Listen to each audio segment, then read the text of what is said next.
যা কিছু আছে আকাশে, যা কিছু আছে জমিনে, সব আল্লাহর সামনে মাথা নত করে দিয়েছে। সুবহানাল্লাহ। সব আল্লাহর আইন মেনে চলছে। ওয়ালাহু আসলামা মান ফিস সামাওয়াতি ওয়াল আরদ। সারেন্ডার করো, সারেন্ডার করো, আত্মসমর্পিত হও।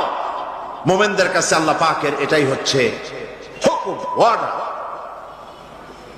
এই সারেন্ডারের নমুনা, আত্মসমর্পণের নমুনা আল্লাহ পাক এই জাতির পিতাকে দিয়ে আল্লাহ পাক দুনিয়ার মানুষকে শিখাইছেন আত্মসমর্পণ কারে বলে। এই জাতির পিতাকে দিয়ে আল্লাহ পাক বুঝাইছেন কে জাতির পিতা, কে জাতির পিতা। এ ব্যাপারে কোনো আপোষ নাই, বিতর্কও নাই, ঠিক কিনা বলে? মুসলমানদের জাতির পিতা নিয়ে কোনো বিতর্ক নাই, কোন আপোষ নাই। হযরত ইব্রাহিম আলাইহিস সালামকে আল্লাহ পাক বলেছেন আসলিম, সারেন্ডার করো, আত্মসমর্পণ করো। হযরত ইব্রাহিম আলাইহিস সালাম কোন প্রশ্ন করেন নাই কোন ব্যাপারে আত্মসমর্পণ করব, কি ব্যাপারে করব, কোনো প্রশ্ন করেন নাই।